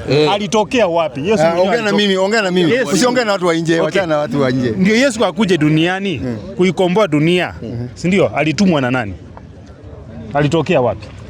Yesu. Yes. Alitoka kwa Mungu. Alitoka kwa Mungu. Na wewe ulitoka kwa nani? Hata mimi nilitoka kwa Mungu. Kwa hivyo sote tulitoka kwa nani? Lakini Yesu alikuja kwa ajili ya jambo moja. Alikuwa na jambo special kuokoa ulimwengu. Okay. Hivyo wewe umeokoka. Ngoja kidogo, wewe umeokoka? Ndivyo. Kabisa. Yes. Wanafunzi wa Yesu walikuwa wameokoka? Yes, walikuwa wameokoka. 19:27 Mathayo. 19:27 Mathayo. Wamenipa kitabu tayari. Sekunde. Nitakisoma sasa hivi. 19:27 ulimwengu tutasoma kama ilivyoandikwa. Ndipo Petro akajibu akamwambia, tazama sisi tumeacha vyote tukakufuata. Tutapata nini basi? Yesu akamwambia, amin nawaambia ya kwamba ninyi mnionifuata mimi katika ulimwengu mpya atakapoketi mwana wa Adamu. 23. Sorry. Soma 23. Narudi tu juu tu. Ni hii tu. Narudi juu. Usiseme andiko mimi nimetoa. Mwalimu si ametoa andiko. Yes. Narudi 23. Yesu akawaambia wanafunzi wake, amin nawaambieni ya kwamba itakuwa shida tajiri kuingia katika ufalme wa mbinguni. Nawaambia tena, ni rahisi zaidi ngamia kupenya tundu ya sindano kuliko tajiri kuingia katika ufalme wa Mungu. Wanafunzi waliposikia walishangaa mno, wakauliza wakisema, ni nani basi awezaye kuokoka? Yesu ameulizwa swali direct. Ni nani awezaye kuokoka? Sasa tusikie majibu yake. Yesu akawakazia macho. Kwanza Yesu hiyo kitu haikumpendeza. Hiyo swali akawakazia macho, twende. Akawaambia. Akawaambiaje? Kwa wanadamu. Kwa wanadamu hilo haliwezekani. Kwa hivyo jambo la kuokoka kwa wanadamu alifanyaje? Ati nini? Anamaanisha kuingia. Arudi moja. Wacheni. Anazungumzia kuokoka. Ndio swali hapa bro. Swali ameulizwa ni kuokoka. Wacheni kuokoka maswali mingi. Mwalimu ongea na mimi, mwalimu ongea pande hii. Kuna question mark. Hayo mengine alikuwa ni maelezo. Nani awezaye kuokoka? Akasema hilo kwa wanadamu alifanyaje? Haiwezekani. Swali gani hiyo? Kuhusiana na nini? Wacha aendelee kusoma. Maliza. Maliza tu. Ni nani basi awezaye kuokoka? Ndio. Yesu akawakazia macho akawaambia, kwa wanadamu hilo haliwezekani, lakini bali kwa Mungu yote yawezekana. Kumbe anayeokoa ni nani? Ni Mungu. Sio nani? Okay, ni Mungu sio Yesu. Kwa nini? Kwa hivyo wakati huo ndio kuna wokovu kwa Mungu, ndiko kuna wokovu, sio hapa. Anajaribu kuclarify kwamba sasa nyinyi shida yenu ni moja. Nyinyi mnataka mtupinganishe, mtupeleke mbio, sisi tuchanganyikiwe. Wewe shida yako ni moja. Wewe unaongea na msomaji wangu, badala kuongea na mwalimu. Sasa hapo ndio unapotea. Mimi nimekupatia nafasi. Haya. Endelea na huyu. Haya, ongea sasa. Ulikuwa unasema nini wewe? Umemalizia wapi? Mimi si nimemalizia hapa bro. Sasa nimemalizia hapa.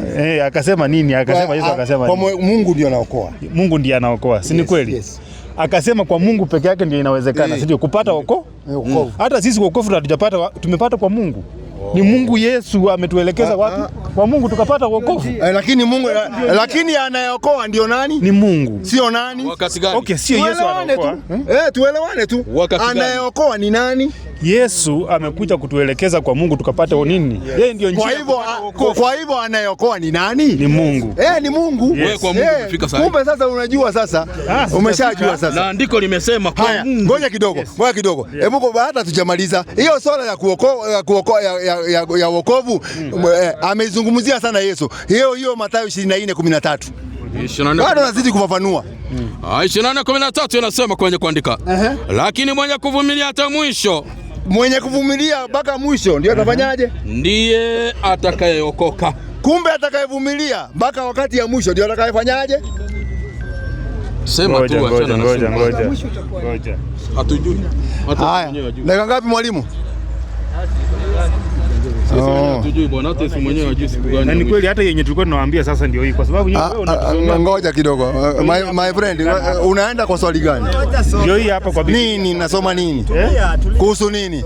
Wewe nyinyi mnasema mwenye kuokoa ni Mungu na ninakubaliana na hilo 100%. Lakini Yesu ndiye njia ya kutupeleka wapi? Kwa Mungu. Wacha nimuulize Yesu. Wacha nimuulize Yesu. Ni wewe alikuwa anaambia ama alikuwa anaambia nani?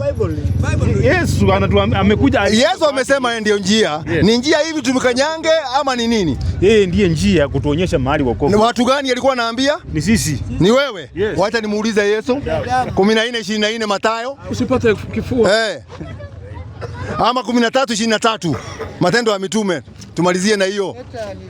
Wewe tuulize maandiko. Wewe kama yeye huko tutaona. Soma. Inasema mwalimu wangu, inasema katika uzao wake mtu huyo Mungu amewaletea Israeli mwokozi. Mungu amewaletea watu gani mwokozi? Ngoja kidogo. Mtu wa Israeli. Wewe ni nani? Mimi ni Msaperi. Wewe ni nani? Wewe ni Msaperi. Wewe? Sisi ni uzao wa wana wa Israeli bado. Kwa andiko gani? Kwa andiko gani? Kwa andiko gani? Wacha nikwambie. Wewe ni Mwisraeli. Ngoja kidogo. Tuongee tu taratibu. Wewe ni Mwisraeli ama ni Mkenya? Wacha nikwambie kupitia kwa Ibrahimu Mungu akasema. Haya, asalamu alaykum warahmatullahi wabarakatuh. Tukutane kesho. Tutamaliza kesho.